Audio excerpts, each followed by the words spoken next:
That'll wake you up, right? Circle back. The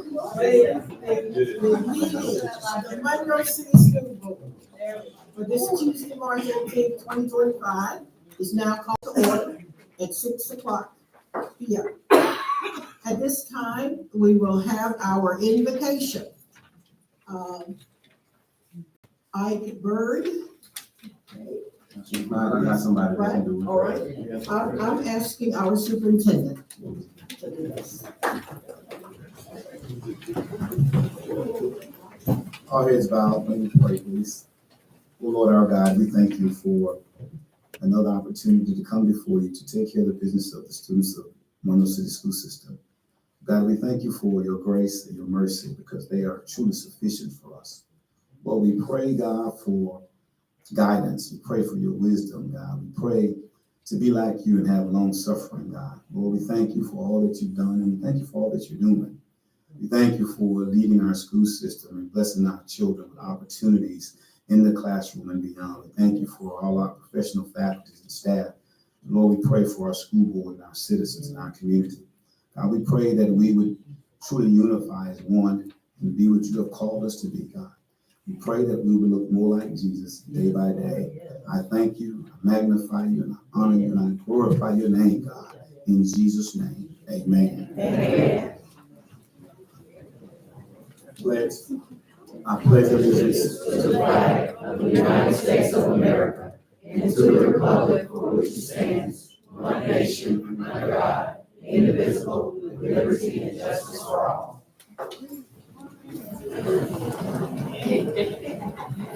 Roll call, please. Mr. Sampanero, Ms. Hayline, Present. Mr. Wilson, present. Mr. Berry, Present. Ms. Cooper, Present. Mr. Johnson, Present. Ms. Shellen. Present. 6 present, 1 absent. Thank you very much. At this time, we'll have the adoption of the agenda. Madam President, before we do the adoption of the agenda, if it pleases this board, I would ask that we add something to the agenda under consent items for separate consideration, and that would be 8. And that would be the naming of the Washington High School basketball court. Second. I'd also like to, do I have the time now or after that's voted for a separate consideration? Does that need to be voted on first? Yeah, each item. Just go on here. I was gonna say, just to the extent that we have a board policy, approximately follow a procedure and how to delay it in naming. Let's also put on that same agenda item, the suspension of board policy, which is policy BD, Bravo Delta, which will allow you to immediately take action if that's what you desire. Thank you, Mr. Lawrence. So I will reword my addition. I would like to add to separate consideration under consent items for separate consideration. That would be 8. It's the naming of the Washington High School floor and suspending the policy BD gym floor. Accepted. Second. All right, it's been moved and second that we add to our consent items for separate consideration. Needs to be a unanimous vote. Item A, naming of the Washington High School gym floor. All right, Roll call vote. all right. We'll have a roll call vote, please. Ms. Hayline, In favor? Mr. Wilson, In favor. Mr. Berry, Aye. Mr. Johnson, In favor. Ms. Shellen, In favor. Ms. Cooper, In favor. all in favor. Thank you, Lord. Add it to the agenda. May I ask for another slight change in the agenda? Just pull out policy GAMK, it's under E. GAMK for separate consideration, please. C, is that C? E. Okay, for separate consideration. A second. Thank you. Okay, explanation. I just may have a different opinion of how I vote on that particular policy. And I'd like that, just counted for, Okay, it's going to be separated. yeah. Okay, yeah, okay, yeah. come on, I misunderstood. Yes, ma'am. Yes, motion second. It's been moved and second. Just a pronoun issue, but it's the legislation says you cannot refer to any student anything other than their name on their first name. All right, it's been moved and second that we move to the consent items for separate consideration. Policy GAMK for separate consideration. Madam President, with those changes, I would like to adopt the agenda with the Second. changes. All right, it's been moved and second that we adopt the agenda with the changes indicated. All in favor, please say aye. Aye. Those opposed, nay. Hearing none, motion carries. Thank you. Also, at this time, a time of celebrating for sure. This is a proud moment in which we will have a point of pride moment for the Wasson High School Lady Cats basketball team. Our 4 state champions.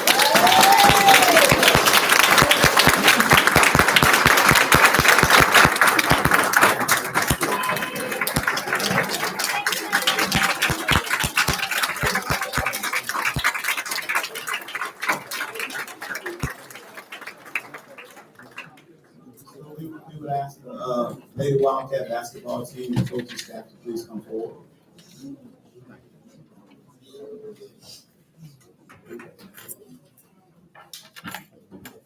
This is their 4th consecutive state championship. Our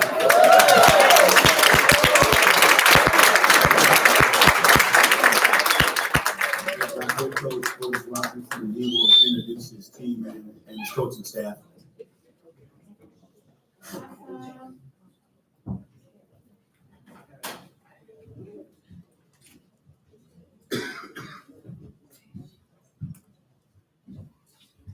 Good evening. The board, the audience, I present to you 4-time defending state champions. Start out with my left, you're right, Evan Weeks, Monroe Wilson, Jamaya Scobie, Lyrics Robinson, Ariana Artis, London Landers, Honesty Johnson, Mariah Krill, Shante Smith, Andrea Scott, Madricia Wilson, Kaya Johnson. Coaches get nervous too. Yeah, you were saying last night, you got to really think about the first name. Taylor Wright, Maya Augustin, my assistant coach, one of them, Geraldine Guillaume. Thank you all for having us. What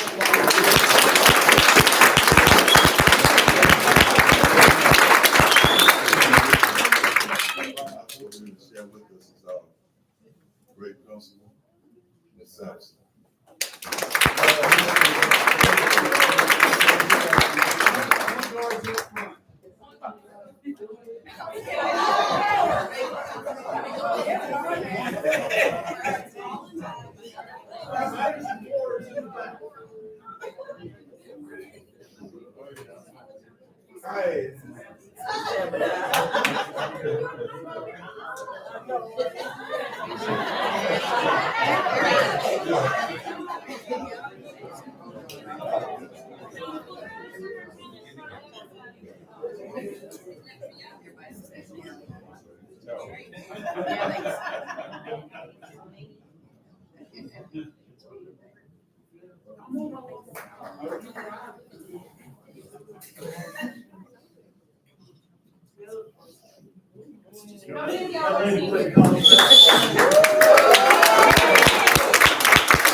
And also, Madam President, time of the printing of the agenda, the Wasman boys were competing for the state championship. And now we would like to congratulate Coach Casey Jones. The Wasman boys making 10 consecutive trips to the Final Four and winning back-to-back state championships.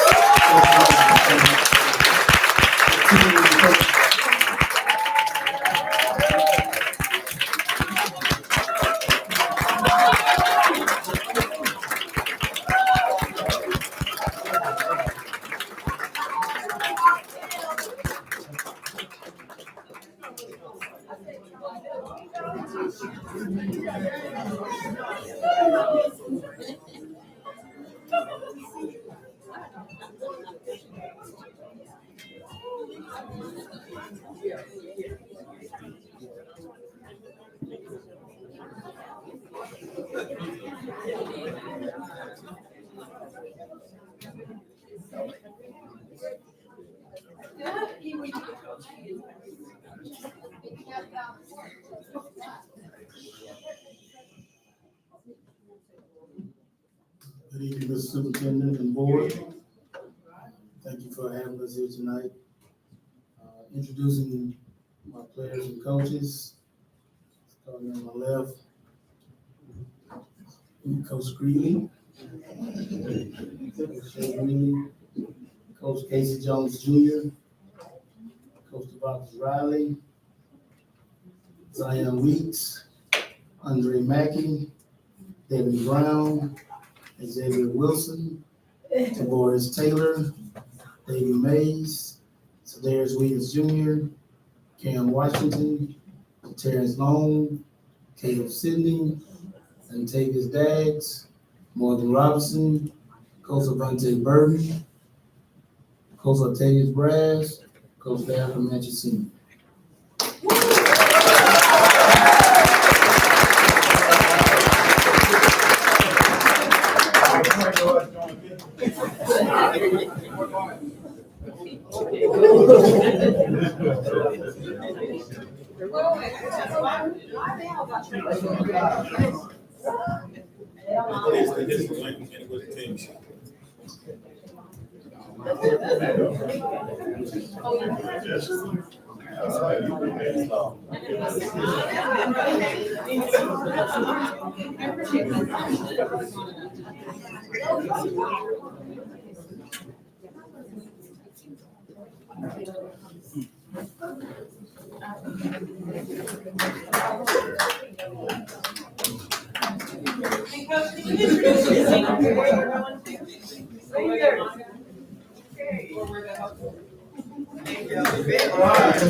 Where are you going?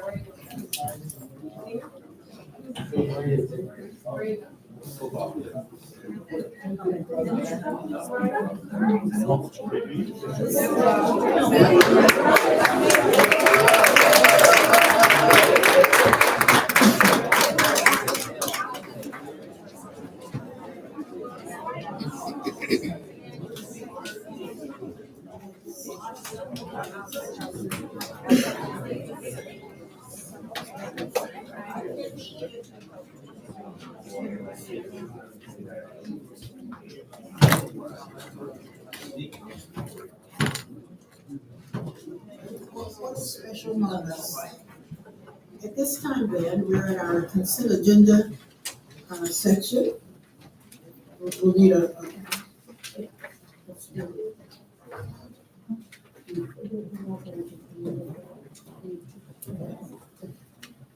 right. Okay.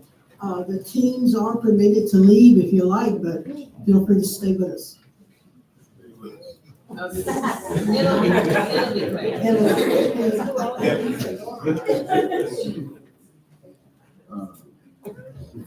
Motion on the consent agenda not including item GAMK.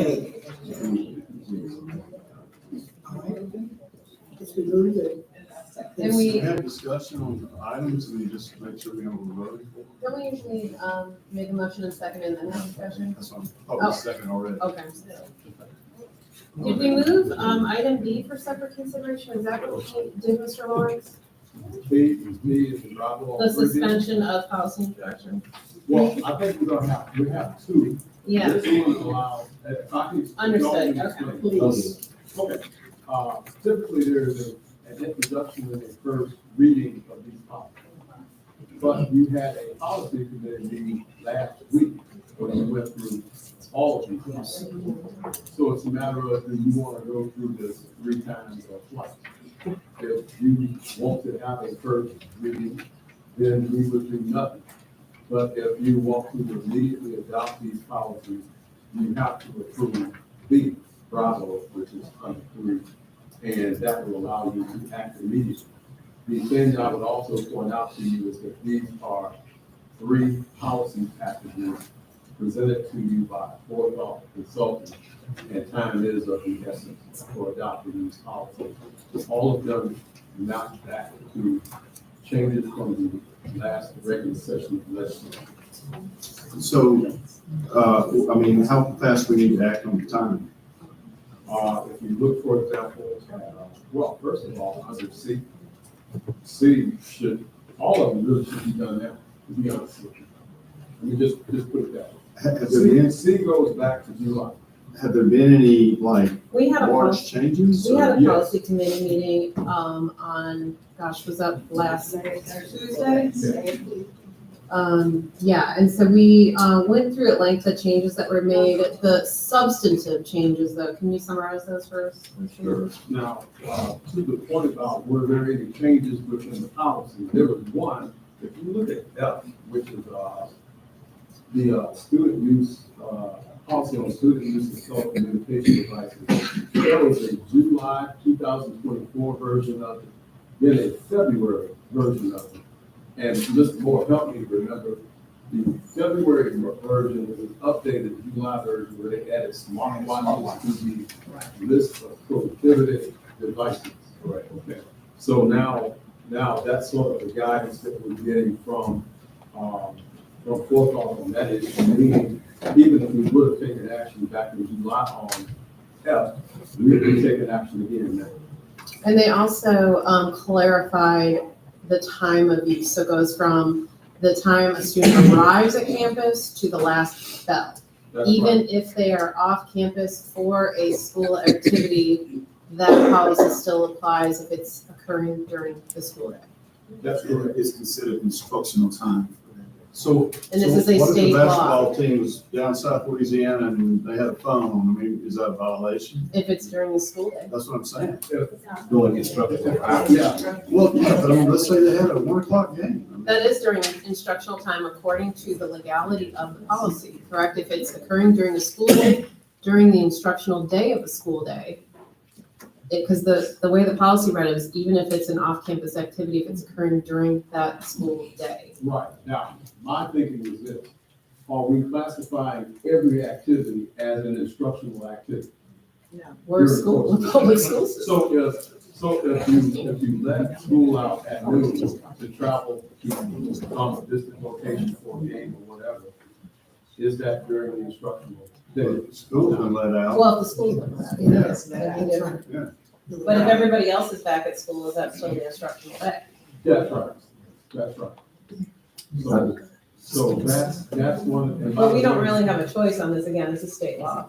Correct. Oh, okay, never mind. Board Member Johnson, you have a comment? She just said something that pushed it off. I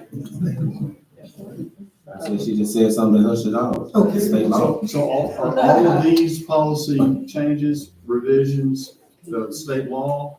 Yes. Okay, well, And we have, and I'm just being clear, because I'm thinking as they would think, and I'm looking at some of their faces. Okay, I'm done. But it is state law. Yes. And, But may I clarify though, the state law does not indicate what any consequences would be necessarily to the student for not following state state. That's true, because it makes reference to the quote, student code of conduct, which we are allowed, we have some leeway about how we want to define a punishment. Thank you, that helps. Absolutely. 'Cause I think we. But our district will always follow state law in our policy book. That's fine, but I think when you're going with some of this stuff, you're policing the wrong thing. Agree, and that was the conversation we had during the policy committee meeting. We discussed that this is not practical, especially when you're traveling out of city, out of state. These things don't make sense. In terms of, yes, and we're trying to legislate something when this is not going away. Cell phones, connectivity currently. Ms. Halon, are you over the policy now? No, Michelle, it is. Okay, I'm Michelle, on my meet. I got you. Could you just kind of like, really quickly, kind of just go through these for those of us that aren't on policy? And look, there's no changes or revisions that, oh, this didn't change. And this one. They all have revisions, that's, Summarized, right? yeah, I mean, that's why we have the committee meetings to go through. It's a lot of policies. If any of you are interested in, viewing the meetings, you can go to YouTube and Monroe City Schools, all of these committee meetings, each item discussed, you can get more detailed information. Madam President, did we get a second on the consent agenda? Yes, we did. Okay, All right? Yes, we did. All okay. right, and it's time for us to vote now. No. So we're voting on B, C, D, and E without the G, A, and K. Okay, that's correct. But F, G, H, and I as well. Okay, We were just discussing F. Okay, all right. oh, I have one, sorry, I have one question. Oh, so were there any major deviations that gave you the committee heartburn? I mean, I just, again, I hate voting on something I don't know about. The one we pulled out was, I'll get to that one, but the other one that we had discussion about, oh my gosh, what was it? I just- That was about the. No, but that's a different one. Devices. Oh, shoot, it was in my head and I just brought it out. And Cosmic, is that the one? Yes, but they added some other organization that we were not familiar with, the approval of board travel.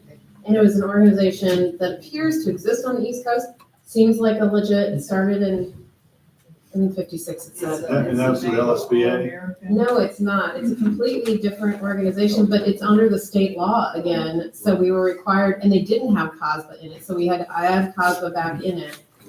And we left that one in there just because it's mandated by law. The name of that organization is Council of Great City Schools. Yeah, we hadn't heard of it. It's for urban districts. It's well established. I mean, it doesn't necessarily seem contrary to anything, but we decided that because it's state law, we had to leave it in, but we did add COSBA to it because that was not in that. So that was the other thing I would have wanted to point out. Okay. All right. All in favor? Those opposed, nay. Hearing none, motion carries. All right. The next item then is the consent item, second consideration that we added, which is the naming of the Boston High School gym floor. Second. It's okay. Any discussion? Yes, I think we gotta go back on some of G, the A, policies. and K. no, it's not. That's it. No, the other one that allows us to, Suspension of the rules. yes, suspension, so second read. Do that one first. We have a board policy which is FDC, which governs the naming of school consultants. And you therefore need to take action to vote to suspend that policy, which you're allowed to do under DD. And if you approve that suspension, then you can then move and next take up the issue of renaming the. Madam President, I would like to make a motion that we suspend policy BD. Second. It's been moved and seconded that we suspend policy BD. All in favor, please say aye. Aye. Those opposed, nay. Hearing none, motion carries. Now we have to vote on the naming. All right. All right. At this time then, we will consider under separate consideration the naming of the Boston High School gym floor. Madam President, I would like to make a motion, and it's kind of a spill with it, so if you all would, Mayor. Second. Thank you. First of all, thank you for the board for supporting this for Wassman High School. I think we have done some really, really great things at Wassman High School. We look at a coach that has done 4 state championships back to back with some girls. We look at another coach that has done 2 back-to-back championships with the guys and 10 consecutive trips, 7 championship appearances. You know, and we look at, you know, facilities that we have there in Wassman. I think this board and former boards have done a really good job at making Wassman High School beautiful. So with that being said, I would like to make a motion that we name the gym floor in the BAMP after Coach Otis Robinson and after Coach Casey Jones.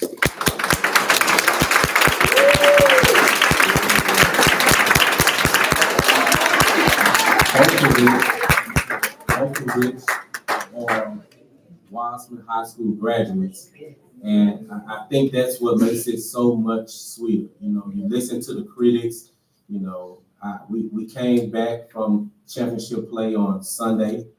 And I look at the critics and the things that people have to say about Wassman High School coaches, but these men that I love dearly, that, you know, Coach Rob was my favorite coach when I was at Wassman High School. I tell anybody, when I went out to play college ball, it might be bad, but I didn't listen to my coaches. I called Coach Rob and asked him, Coach, is this right? You know, he kept me right. You know, he groomed me as a freshman. I thought he didn't like me. He made me hold the ball and make all the other players tackle me, but it made me tougher. It made me tougher, and it furthered my career to be able to play college football. Coach Jones, deacon at my church, and somebody I consider as a big brother and a mentor of both of these guys that has mentored and see the work that has been done on the South Side. And I think that is just a small token that this board and this community can do to show their appreciation of the work, not just something because the work has been done. So with the pleasure of this board, I ask with that motion, and if that motion passes, we will further see the next steps about getting in place and having a ceremony at the school with the support of Principal Sampson and AP Wilson about having something at school to celebrate these 2 men, Wassman graduates, of naming the floor in the belt after Coach Otis Robinson and Coach Casey Jones.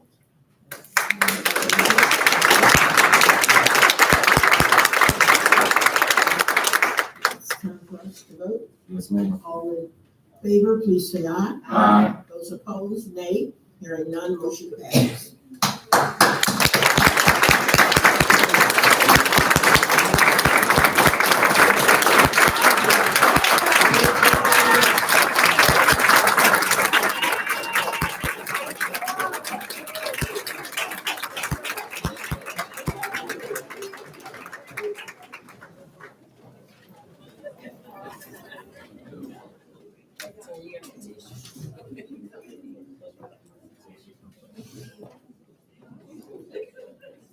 Now, if y'all would like to leave, y'all can.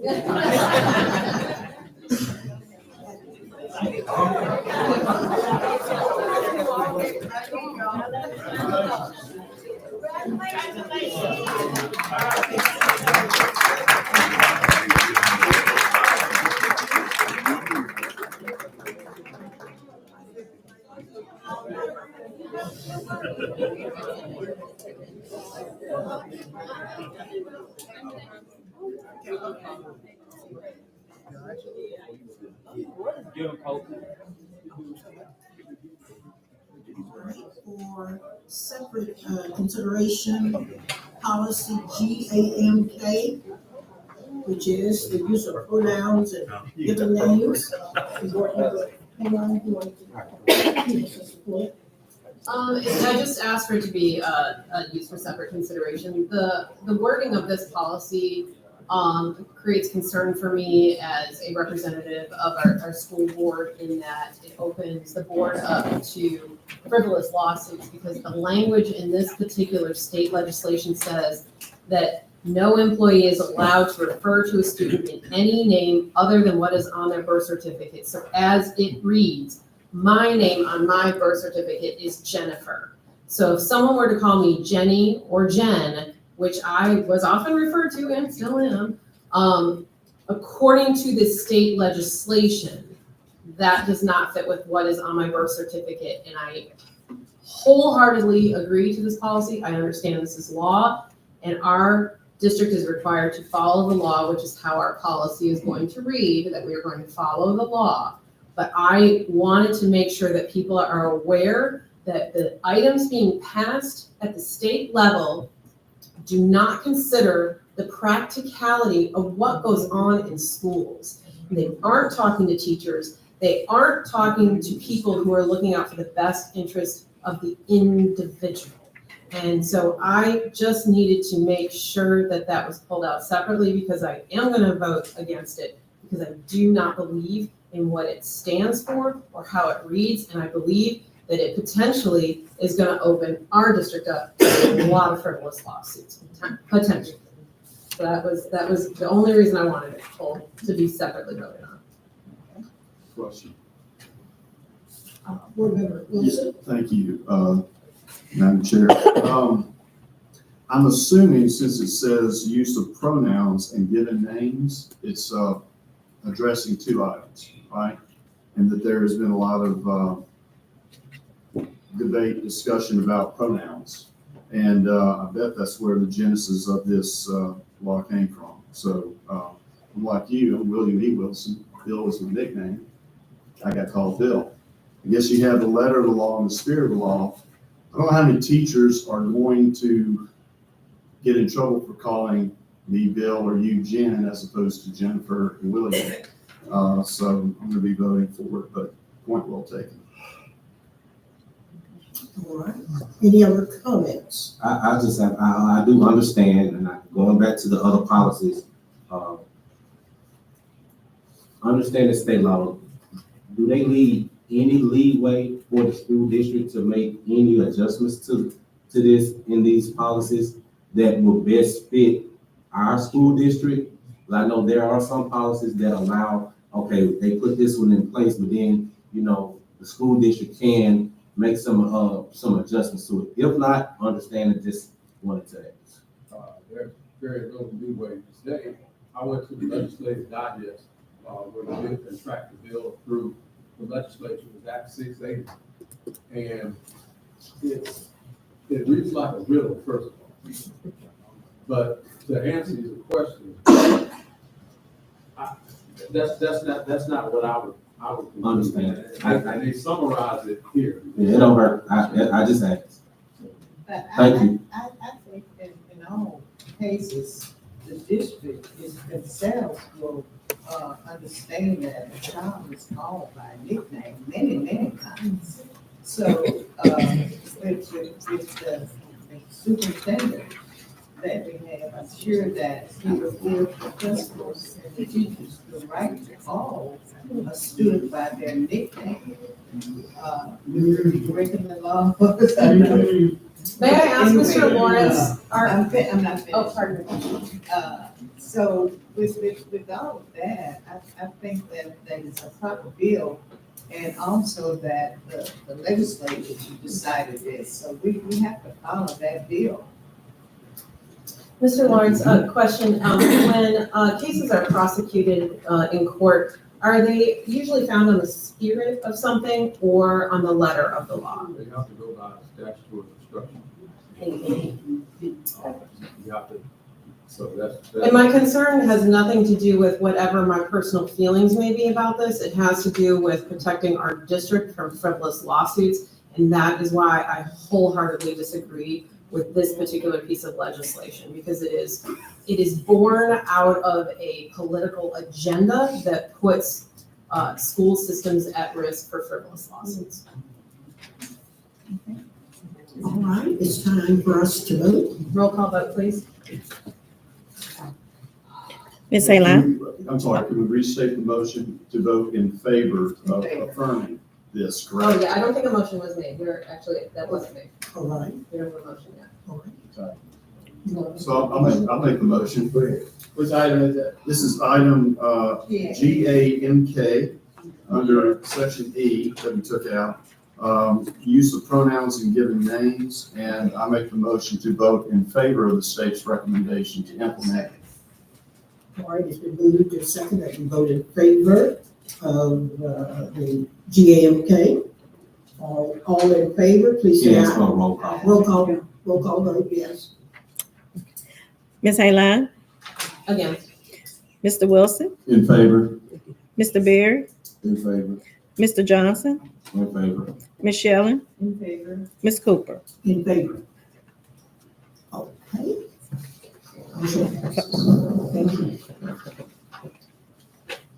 At this time, we'll have a report of the superintendent.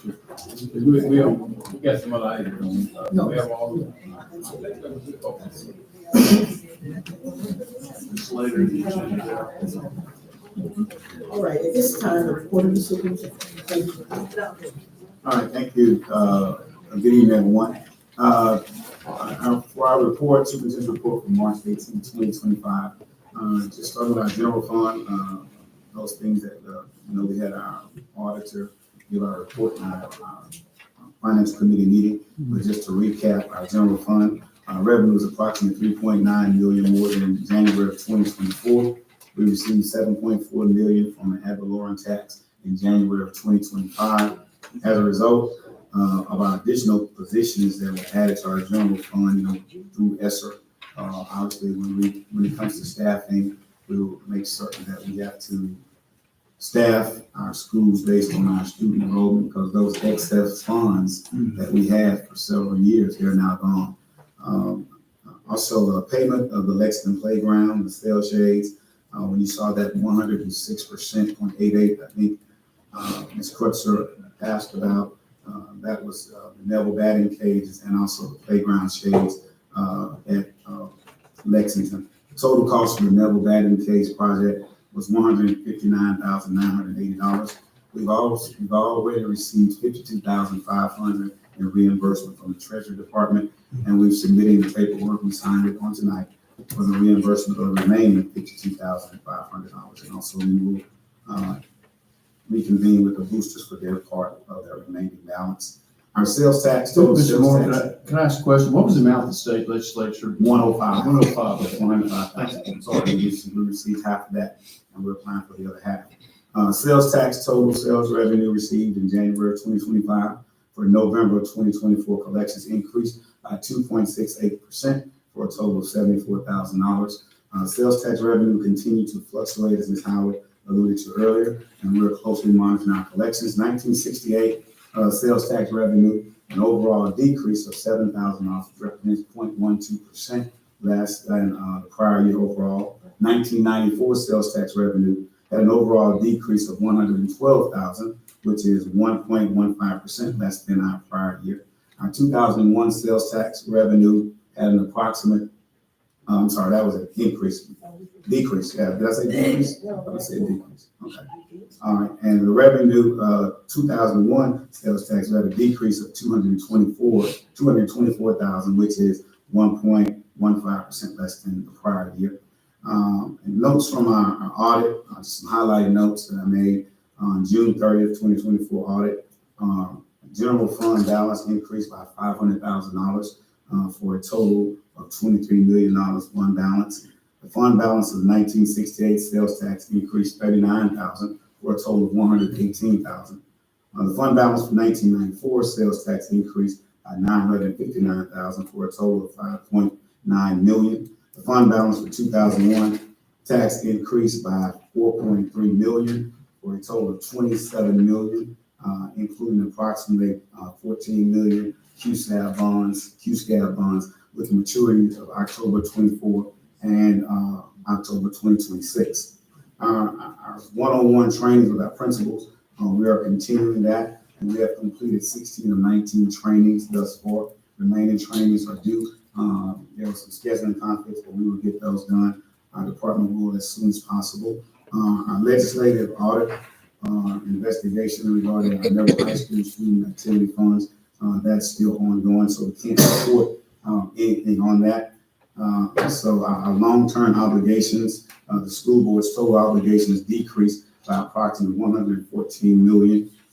In our statement of activities, the total net deficit of the city of Monroe school board decreased by approximately 38.9 million from the year ended June 30th, 2024.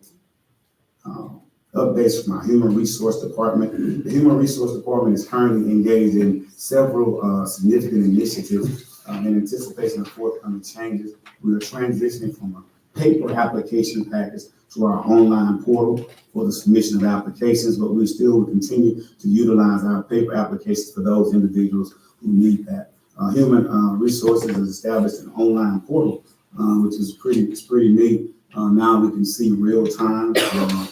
Every employee can have access to their check stub, their W-2 form, sick leave records, and also tax information at any time. And this information enhances and it allows employees access 24/7.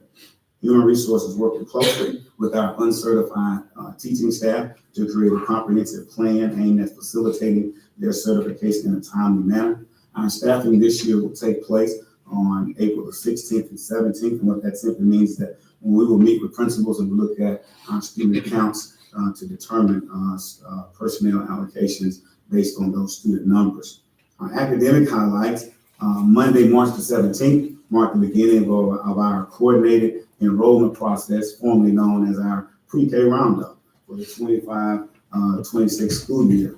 Over the past month, our elementary campus have been working tirelessly to communicate with our school communities, making parents aware of these dates. In our community outreach, we've also made parents aware of this day, and we're especially grateful for two of our very own principals, Ms. Tony McCarty, Lexington Elementary School, Mr. Monroe Marshall, Carroll Junior High School. They were interviewed on myarchimist.com to further help spread that word about our pre-K roundup. On March the 6th, 2025, we had our 21st Century Learning Centers, their lights on after school, part 2 event. This event allowed schools to showcase their diverse and innovative projects. Carver Elementary School, impressive variety of projects, earned them the Light Bulb Award. I also want to congratulate the following schools. 90% of their Core 5 Power Up Lexia users met their usage requirement. Progress goals for the current reporting cycle, and they were Burt Jones at 97%, J.S. Clark at 97%, Walker Fault at 95%, Carver at 95%, Sheldon at 95%, Carroll Jr. at 93%, and Minnie Ruffin at 91%. Act 260 requires all 4th and 8th grade teachers to complete the approved professional learning courses that focuses on numeracy skills, instructions. And recently, Monroe City School System was recognized by the Louisiana Department of Education for having the highest numeracy training completion rate, with 55% of our teachers completing the training. And also want to congratulate the following schools having 100% completion of Walker Falls, Cypress Point, Roy Neal Sheldon, and Carroll Junior High School. Our juniors and seniors were administered the statewide ACT testing during the week of March 11th to the 13th, and we eagerly await those results in mid to late April. Also, our child nutrition managers created menus for the months of March and April and May. And also, Mr. Wilson mentioned earlier, question with Josh in reference to those packaging, the 4 ounces and the 2 ounces. And after speaking with Dr. Watson in our nutrition department, those 4 ounces are for our regular scheduled menus, and those 2 ounces, those are for those after school service menus. But we will definitely make certain that we understand. Dr. Watson, would you speak on that just briefly for us so the board would have a clear understanding on that? Well, what was going on, we had a separate package. So we have 4 ounce packages that set for the main meal of the day. 2 ounce packages strictly for after school students. So you see those 2 ounce packages, it's only be packaged during that time. So you may see some that fall on the ground, some of them see a package, they don't understand what it's actually exactly for. And once I checked it out, I think you had a bed sheet Well, it was my understanding, I could have been given this information, but that the bid sheet specified 4 ounces and no specifications for 2 ounce. Yeah, this is strictly for the during the day portions, Was there a separate bid sheet for after school? more than likely, Well, we don't. more than likely, very likely, it will. Okay, It can we was. check into that just so? We'll verify. Oh, it was one, it was. Okay. Yeah, we had, because when they do the bid, they bid Right. separately for different funds, it comes out Sure. of different funds, so we did so. That came from a person in food service, I kind of was Oh, yeah. thinking they might know what they were talking about, so. You know, Can we get I- verification, because you first answered that more than likely, can we There, have? well, I'm Can sorry we that I see the said that. documentation It's on a that? lot to present that to you, but we That'd did, be we had, which school was that? I don't- Was- I'd rather not say because it was given to me confidentially, and I don't want to. We'll verify that for you. Blow the source and get them in trouble. Just the bid, we just need to verify the bid that we had Yeah. 2 ounce and 4 ounce. Yeah. All right, and also, in our HVAC department, Supervisor Mr. Buddy Moore, Right. will be retiring, I believe it's April the 20th. And so, we will be looking to replace him. We have also begun to look at the rate of pay for the department.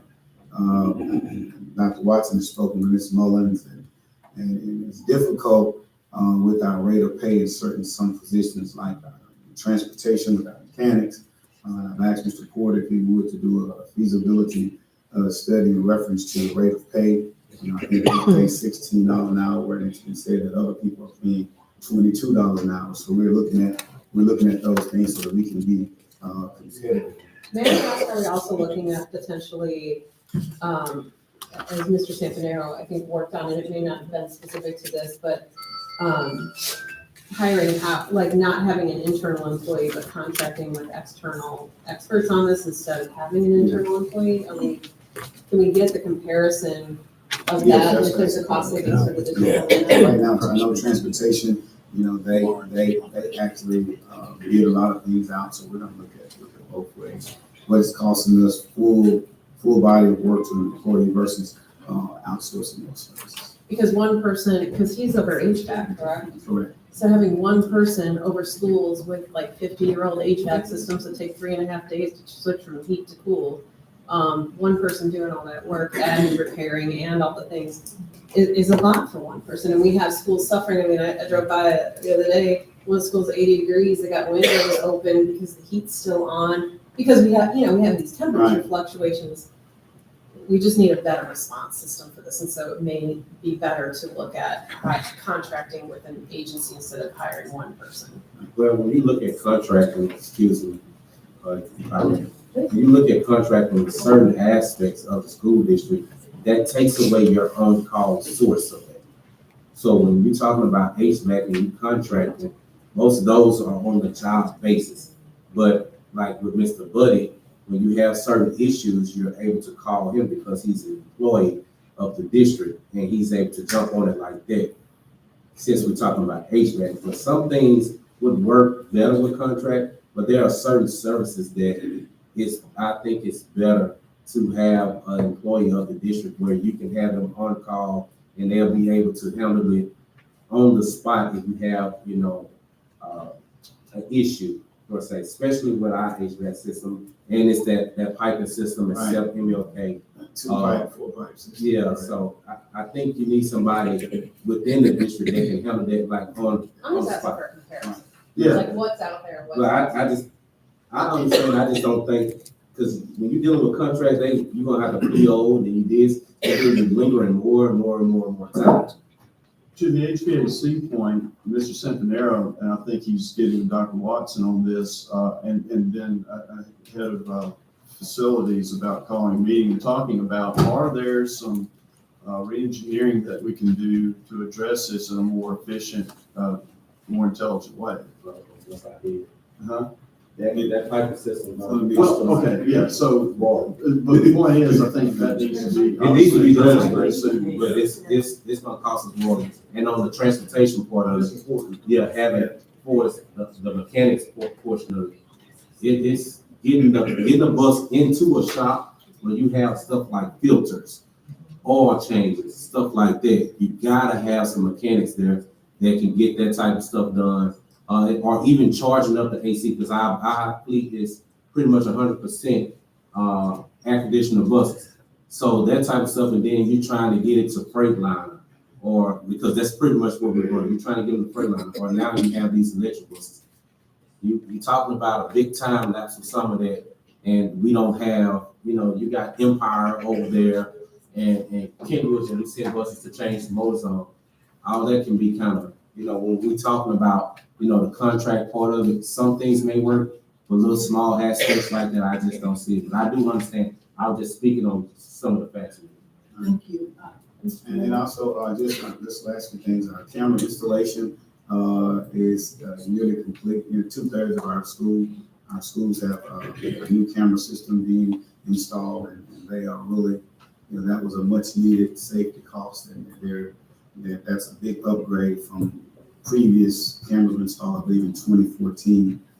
So that we're moving in that direction. When do you think we'll have all schools? Like once a time. Any idea? It's taking about 3 weeks for us to get 2/3. I'm assuming about maybe 2 weeks. So they'll be working throughout the week. And they've been working on that. In fact, they were on site yesterday as well. And then just a couple of other points that I want to share from my music department. Carroll High School Band participated in the Renaissance Movement Committee 41st Black Heritage Parade on February the 22nd, 2025. J.S. Clark Choir, they performed at the Black History Program at First Missionary Baptist Church on February the 19th. They participated in the Southern Choral Classic Festival on March the 13th at UOM, and they received all ones in superior rating. Cypress Point Elementary School choir participated in the Southern Choral Classic Festival on March the 13th at UOM, and they received an excellent rating. Martin Luther King Junior High School on January the 16th and the 18th, 2025, the Louisiana Music Educators Association celebrated outstanding students all over Louisiana with some outstanding concerts from middle schools and high schools. And Ms. Kimberly Smith from Martin Luther King participated in the very first LMEA middle school all-state choir. She was able to collaborate with other talented individuals from around the state. District Honor Choir on February the 7th and 8th, MLK, Burke Jones, and Jefferson 6th and 7th grade students had the opportunity to participate in the District 1 Honors Choir. This group was an audition group of singers that were selected to participate. These students presented their concert on February the 8th, 2025 at West Monroe High School. Louisiana Music Educators Association Large Ensemble Festival on March the 12th, 2025. MLK Junior High Wildcats Choir participated in the Large Ensemble Festival at UOM. These students received an excellent on-stage performance and one superior rating on-site reading. Neville High School Band attended the District 1 Festival Assessment on March the 13th. They received superior ratings on stage as well as sight reading and took home a sweepstakes trophy. Yes, Neville Junior High School Band went to the District 1 Festival on March 13th, and they performed 3 songs on stage. They received an excellent rating in performance and sight reading. Sally Humble High Elementary School performed at the Southern Choral Classic on March the 13th at UOM. They received superior ratings on stage and excellent rating on their sight reading portion while reading a middle school piece. Wiseman High School Band participated in the Renaissance Movement Black Heritage 41st Parade, and also, of course, that final point of pride. Again, congratulations to Wiseman boys and girls on their state championships. And also, just one note for the public, Neville Charter Association applied to Louisiana Department of Education, and the Louisiana Department of Education, along with the Secretary of State, is now handling their application for a Type 2 charter. On yesterday, the voting box, secure box, was delivered to Neville High School by the Secretary of State on the 17th, on Monday. Ballots were sent out to all parents that was provided at that time, and they were sent directly from the department. This is a department vote, and this is the department process. And with that being said, of course, this is a vote for the application of a Type 2 charter.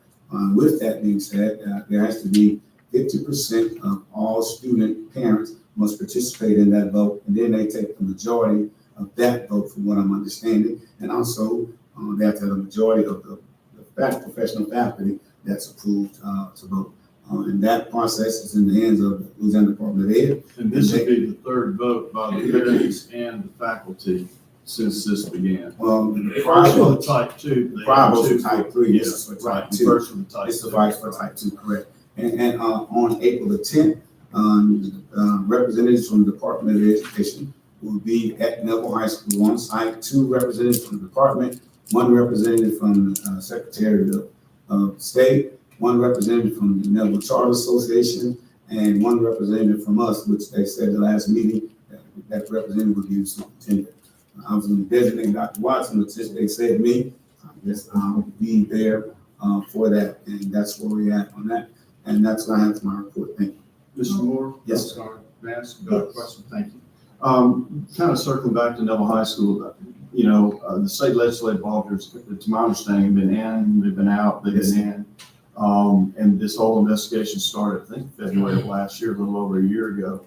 Have they given any indication as to like when they're going to wrap it up? Have they found something? I mean, because there's a lot of people going, all right, what's going on? Boy, Mr. Wilson, I will say to you, every time they've come to our district, they have had 0 conversation with me as the superintendent.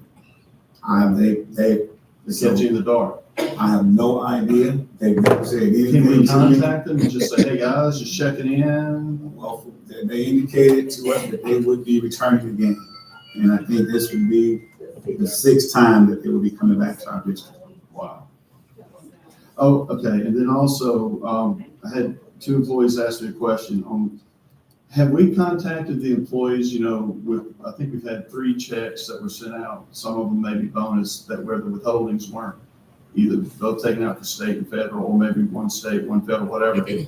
Have they been given options as to what they need to do? Yes, sir. They will give us options at that time. But has there been a follow-up, like reminder?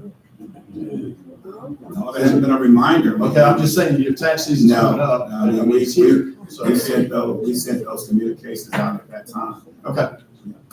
And also, Ms. Crutzer, to answer your question, you asked a question in reference to the Neville High School School Board. And total payments have been $310,000, and the remaining balance is $259,294. All right, thank you, Mr. Superintendent. At this time, we will have our January 2025 financial report. That was it. Okay. Already given that, okay. All right, we're at 5C then, the financial audit report as of June 30, 2024. Okay. All right. And then, and at this time though, we do have some public comments. This is Janice L. Nelson.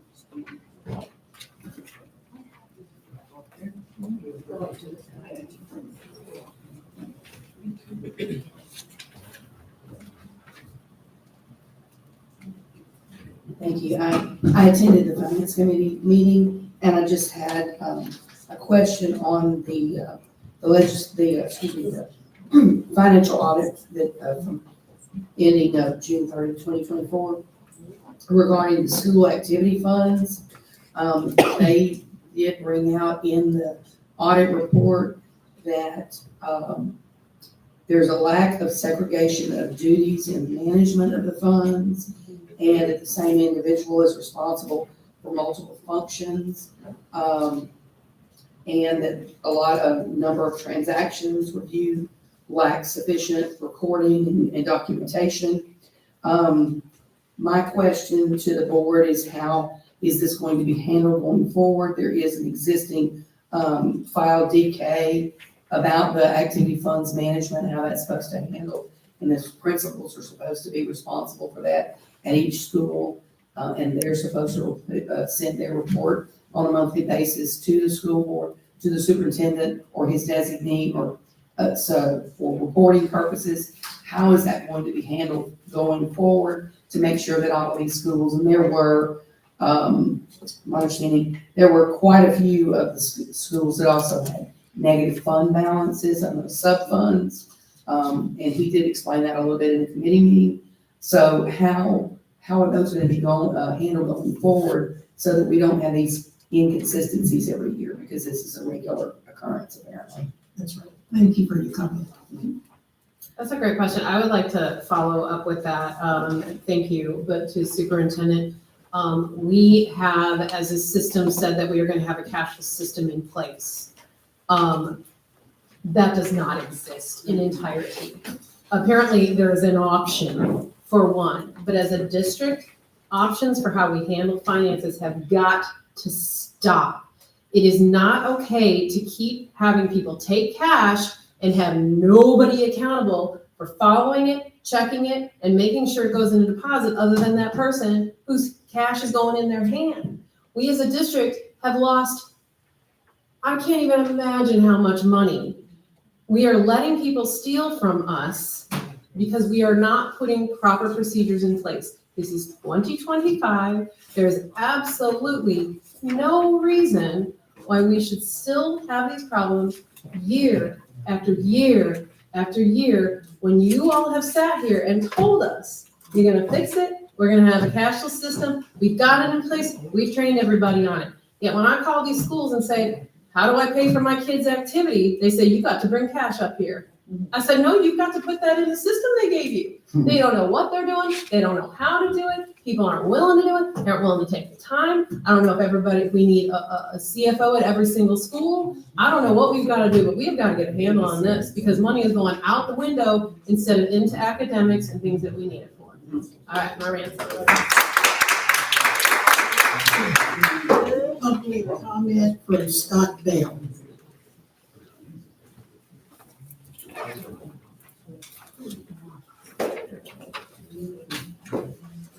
Hi, thank you for taking my questions for my comments, actually.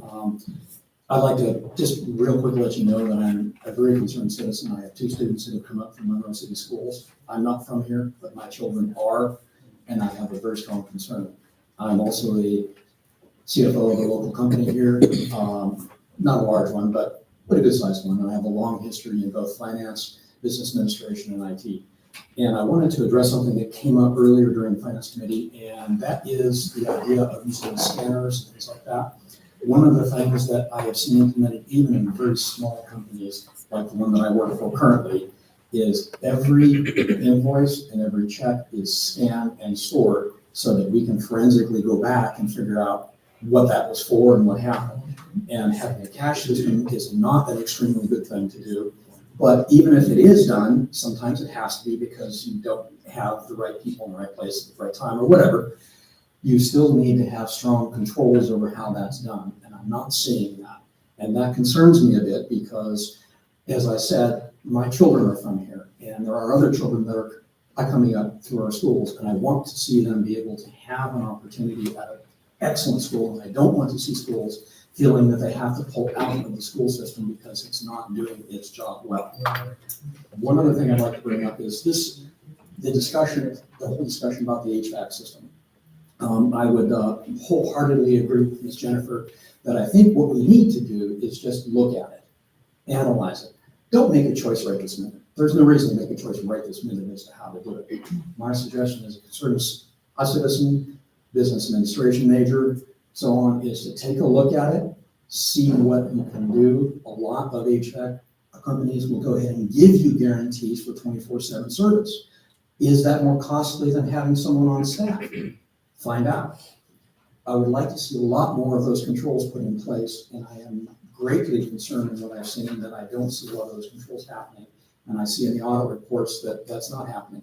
I know you guys are doing an awesome job, and I would not want to be on the other side of that desk. So thank all of you very much for everything that you do. And these are just my comments and concerns. Thank you very much. You brought up a forensically follow the transaction. Yes. 6 months, a little over 6 months ago, we approved to hire a forensic auditor to come in and do our books. And to my knowledge, we still not hired anybody. Okay. That needs to be done. Thank you. I totally agree. And so, Mr. Moore, whatever we can do to expedite that. Mr. Wilson, I just spoke with Mr. Lawrence tonight. I did meet with a potential forensic auditor a month or 2 ago. Hadn't heard back from them, so I spoke to Mr. Lawrence, and we are gonna move forward with identifying, he's got a contact to help us identify the appropriate person to move forward. Did we ever put that out for bid? No, Is that a step we need to take? it's a professional service, I don't think. Well, it is, we don't have to. I'm just saying to get more than just one group. Not to say the person that's gonna be But we needed to represented, we need to move on it. We needed to identify the scope of that, so we really need to have a finance committee meeting to clarify the scope. Totally agree. Who are we targeting? Thank you, sir. This is Mr. Lawrence. Is that W? Is it Mr.? I'm not sure. W? Madam President, he withdrew. Okay, very good. And then lastly, Vicky Professor. Wait a minute, what happened to mine? Second to last one. I don't have any more with the 5C audit. I don't have any No, with the 5C audit. no, not the 5C. I don't know, I'm kind of discombobulated. Where are we? I'm looking for item number, on the back page. Well, yeah, it was, I guess, approved through H. I'm talking about the calendar committee, and I put it, what do you mean? I know it was collectively approved, however. Did she submit a slip? Yeah, I mean, it's been passed, but she can still submit a comment. Okay, all right. I did. We'll let you, go ahead and your comment. Come on. No, well, thank you. Good evening, board president, board members. I just, because of the calendar committee, I know it was collectively approved. However, Ms. Dumas was our chair, the first time ever. We did a lot of work on that, and I wanted to commend her for the little committee that we had and the time that we spent on developing our calendar for 25, 26. And I thought, because she is new at this and starting all over, she needs all the encouragement that she has, and the team helped her well.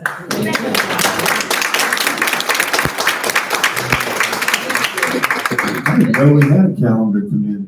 Ms. loves that kind of attention. Ms. Crutzer? Okay, thank you. Sorry about that. And what a great meeting tonight. And I have to thank Mr. Moore, because you just, the basketball, the athletics are so important. But we congratulated our music, our art program. And we do have so many. That list, that was amazing. Oh, look, it was phenomenal. And I had the pleasure of accompanying the Sally Humble Choir and several others. But I want to say, looking at our audit today, you, the board, you have a perfect opportunity to set the district going forward and to build the trust and the hope that in our community, we will take the funds that's your fiduciary responsibility, that we take them and we see that they are placed in the most important place in our school district, which is our children. And that we see that all the funds are spent in the right way. The biggest problem to me that we have seen is that we have a lack of internal controls. And the audit states that we do. Mr. Josh spoke to that. And so I challenge you as the board, your policies, we know that we're lacking data. We spent $37,000 with an investigative audit who also told you that your policies needed to be addressed. That we need to go for, if you have strong policies, and then if your superintendent instructs all of your leaders underneath what your policies are, then you will not have issues. So please, I challenge you, go forward with your, I don't even want to say investigating, but with an audit that helps you get all your internal controls together. Find out where you're making, you're going to have challenges now because we don't have COVID money, the ESSER money. And it's going to make a difference. We've added buildings. We know electricity is going up, right? So I challenge you as a former board member and a taxpayer and an educator, please look at every item you have and start the process now for your budget hearing. Thank you. Ms. Crutcher, it's also more than just having good policies, it's also the enforcement of those policies. Okay, let me add one more, Ms. Getty. One of the comments was that the board does not, at the finance committee meetings, you do not have follow-up to say, was this finding corrected? What did we do about it? How have we implemented? And that is most important. So at your next board meeting, you'll take someone and say, how has this been corrected? Thank you.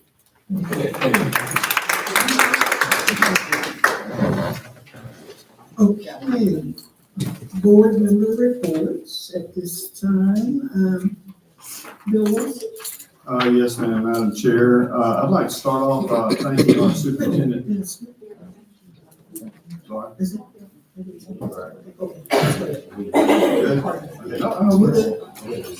going to start off by thanking our superintendent, Mr. Sam Moore. We had an issue over at Neville Junior High with some sewage leaking, and it had been going on for a little bit, but once he found out about it, he got on it very quickly and got it resolved, and I want to thank you for doing that because, I mean, you got on it, and it's greatly appreciated. So I want to give credit where credit is due, so thank you very much. Mr. Moore, you're always good to remind us about how we need to be transparent, you know, as a school board and as a system. And part of that is full disclosure, part of that's being honest. And as a school board, it's also realizing that we are stewards of the public's money, trustees, if you will. And recently, there was an article that came out in Washita Citizen that addressed a situation. And I wanted to, Ms. Crutcher, you're talking about policies. And I came back and said, we got to enforce policies. We have a file, BBBBE-R, pertaining to board member travel regulations. And the Monroe City School Board shall require school board members to adhere to the following regulations with regard to any travel expenses that may be incurred. And it lists 4 items pertaining to this, actually 5, but we're in violation of 4 of them. So first is Consortium of State School Board Association events, Southern Regional School Board Association events, Louisiana School Board Association events are recognized as approved professional meetings for Monroe City School Board members. And no need for prior approval by the school board. All other travel shall be approved by majority vote of the Monroe City School Board in advance of travel. Number 2, the business manager is to inform all school board members in writing at least quarterly during each fiscal year as to the total amount spent to that date for the fiscal year for travel and for the amount of travel funds remaining for each school board member. Now, that has not been occurring. I did ask Mr. Moore a number of months ago to put together a report that delineated the spending. And so for the edification of the public, when it comes to board travel, the calendar starts on July 1st and runs through June 30th of each year, okay? And so we need to get that, Mr. Moore, beginning to implement that on a consistent quarterly basis. Number 3 says no travel expense shall be paid to any school board member above the allotted amount established by the school board unless approval of the school board has been granted prior to travel. And then 4, the allotted amount for travel expenses for each school board member shall be $7,500 per school board member each fiscal year. Got that in case anybody would like to look at it. This is the article that was recently printed in the Washita Citizen. And in the article, it delineated 3 school board members that had gone over the $7,500 annual cap. One of those school board members had spent a total of $13,263.91, which was $5,763.91 over our limit of $7,500. She did so attending LSBA, COSBA, Southern Regional, but also NSBA conference. And to my knowledge, that wasn't board approved. It was. It was? Okay. And then the Fall Trailblazer, LSBA 86 Annual Convention, LSBA Capital Conference. But this person had already reached their hours of training.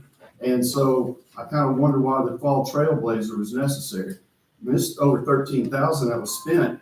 It's about a third of the average annual salary of a citizen in Monroe, which is $36,521. The second person spent $8,570.93, over $1,000 over the budget of $7,500 while attending several conferences. One conference this person canceled last minute, but again, went over that amount. And then we had a third person that spent $9,857.13, $2,357.13 over the $7,500 amount. And again, these three people went to additional conferences that they didn't need to from the standpoint of training, the Trailblazer Conference. Now, we've got teachers and employees in our system that haven't really, up until maybe recently, been allowed to travel out of state. Typically, we don't spend more than $500 for their education outside of the school itself to better themselves. And again, we as school board members, we're elected officials, and we're stewards of the money that y'all have entrusted us with. I've had two people call me today and indicate that they were going to report these items to the Ethics Committee of Louisiana, and I begged them not to, because I believe these people should have the ability to repay that money over, let's say, the next 30 days before an ethics violation is reported. So I pleaded with them to do that, and both people said that they would wait. But I would encourage those board members that this applies to do that. Now, in the, again, report, the citizen, for some odd reason, did not have my expenses in the report. They had everybody else's, but they didn't have mine. I've got a printout of all the expenses that everybody had. And in blue, I have my expenses because I want to be transparent and full disclosure. I did attend LSBA conference, state regional, and I also attended COSBA.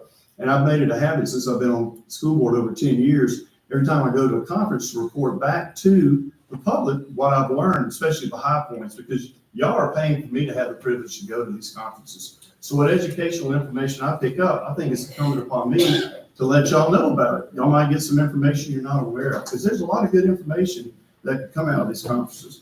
For the record, I spent just over $6,038.41. So if you'd like to see this, I have it. Again, I just, I want us to be transparent. I want us to do the right thing. I want us to earn the public's trust, and I think that money needs to be repaid.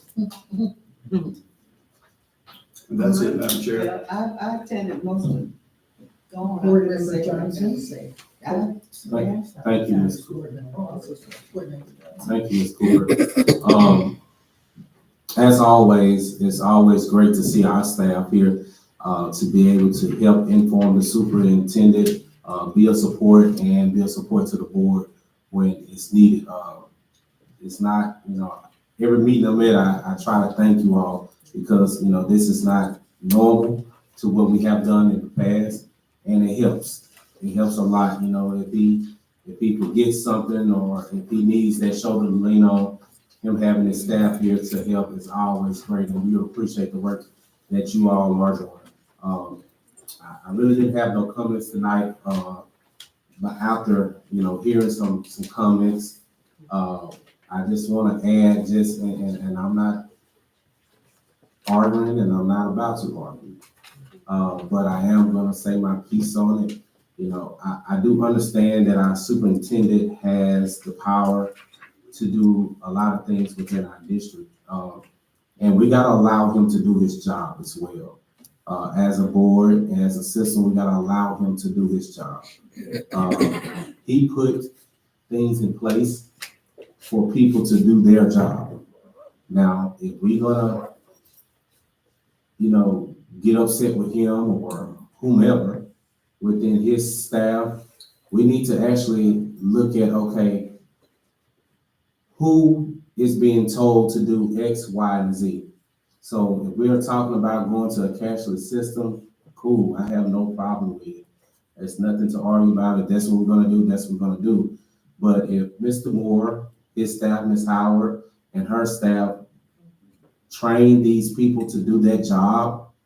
It's becoming of the principal to enforce and make sure his staff, his or her staff, are doing the things that has been asked of them. So therefore, if the principal is not doing what is asked or told by the superintendent, Ms. Howard and her staff, then we need to be kind of putting some pressure on the principal. And then therefore, we're gonna start looking at turnover if people not doing what they're supposed to do. Because, you know, he has to enforce these things, but he cannot be there, nor can she and her staff be there to stand over these principals in that aspect. The principals in order to say, okay, you taking cash, why you taking cash? You know, we got these systems. And yes, the board has purchased these cashless machines, these handhelds that look like, you know, where you can tap, you can insert the number and everything else. They gotta be able to handle their part too, because just like each individual board member here, we all have roles, we all have strengths, you know, and if we work within our strengths, we become the best Monroe City Schools that we can become. But however, it takes everybody putting their effort into it in these different departments in order for it to work. We can't beat up the superintendent. We cannot beat up Ms. Howard every time something is not done according to, you know, that falls under their umbrella. They have people under them, they have to be responsible and do their part, because then it turns around and then the board just want to attack these people. And that's not fair. And like I said, I'm not saying this to argue with anybody. I'm just speaking my piece on, because everybody got a job to do. And they need to do their job just as well as we have these expectations for Mr. Von Howard and Mr. Sam Moore.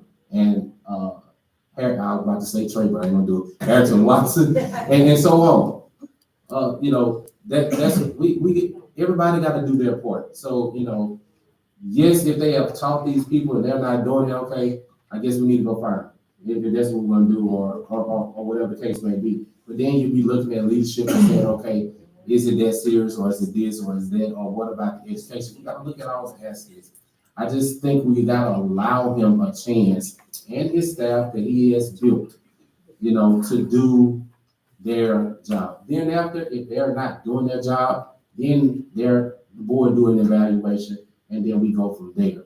And then if something needs to change, then it changes. But we got to allow this man, we gotta allow Mr. Moore to do his job and his staff.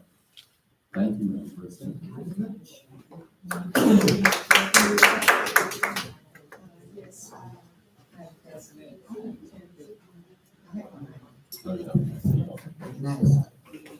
I attended the LSBA conference a month or so ago in Lake Charles, Louisiana.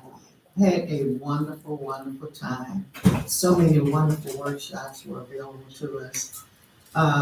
One group of workshops that I attended was on the superintendent and the contract and what we're supposed to do in the contracts. It appears that we're doing all of those things. So we were on spot with that. Another report was the not the legislative auditor. Who was that auditor from the ethics board, who gave us the reports on hiring and what we should know about hiring. So that was also a very good conference. A workshop. And also the accountability system and the new requirements. That was not surprising to me. The superintendent had already informed me of what the new requirements are going to be. And so I heard it again, and it confirmed what the superintendent had already told me.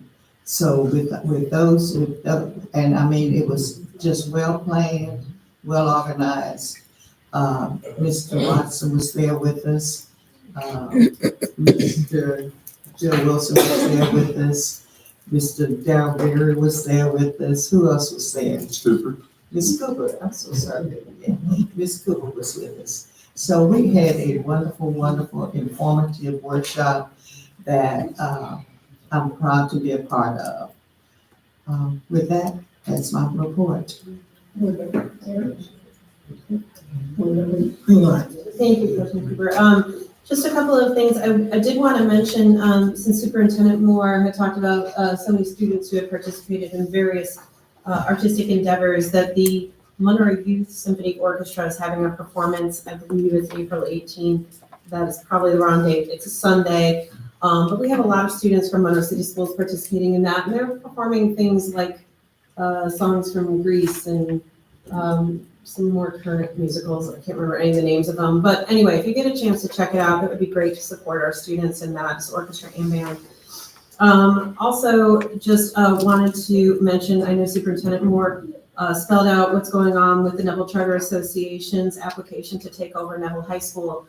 And just the information is just to make sure that all parents or guardians are looking for that ballot. I haven't received mine this week. I have a child at school. I haven't received mine yet, but I hope to receive it before the end of the week. But everybody really needs to vote if they want Neville taken over by this group of individuals, or if they would like to keep it under the auspices of accountability.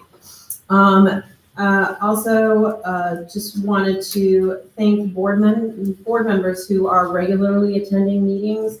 I know I've been to several meetings where board members have not been present, and to Mr. Wilson's point, we are actually paid. We do receive a check to represent Monroe City Schools, and the least we can do is attend meetings once or twice a month. So thank you for those of you who do regularly do that. Also wanted to mention that I'm very excited for Ms. Betty Ward Cooper's work in with the Ouachita Parish library system. I almost said schools too, because I drove by the new main branch site, and it's very exciting to see that work going forward. Very much looking forward to a new site. Also wanted to recognize we've got some significant retirements happening. I know we talked about Buddy Moore, but we've got folks retiring. We've got 6 folks retiring that are being recognized or have retired recently with 33 years of service. And that's Valeria Benson, principal. Is it Valerie or Valerie? It is Valerie. Okay, I didn't think that was right. Principal at Carver, retiring with 33 years of service. Alicia Johnson, teacher at Lexington, retiring after 35 years of service. Richard Wilson II, Dean of Students at MLK, retiring with 40 years of service.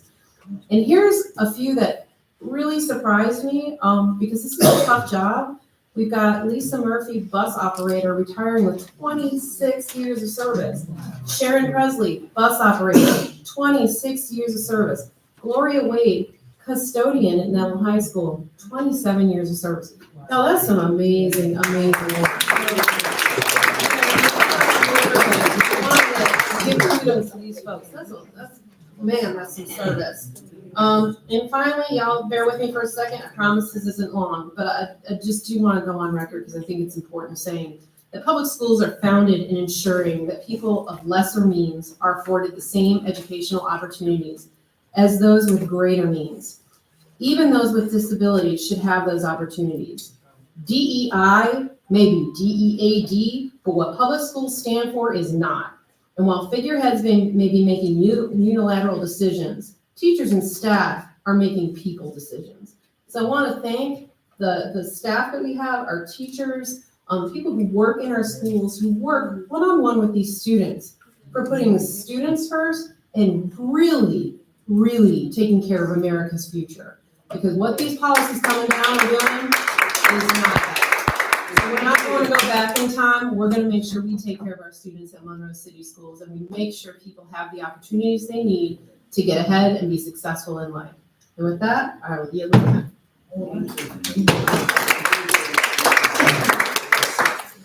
For future meetings, put on your calendar April 8th at 6 p.m. right here in the boardroom, as well as May 6th. April 8th and May 6th, our next board meetings. Make a motion to adjourn? Second. It's been moved and seconded that we adjourn. All in favor, please say aye. Aye. Opposed, nay. Hearing none. We adjourn.